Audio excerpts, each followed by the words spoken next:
بسم الله الرحمن الرحيم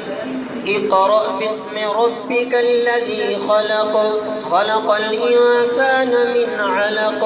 اقرأ وربك الأكرم الذي علم بالقلم علم الإنسان ما لم يعلم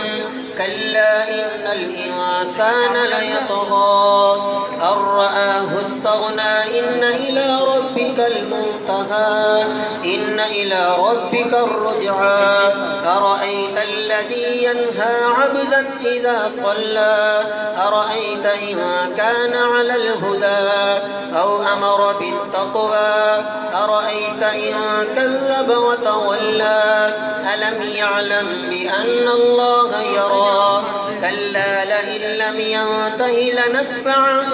بالناصية ناصية كاذبة خاطئة فليدع ناديه سندع الزبانية كلا لا تطعه واسجد واقترب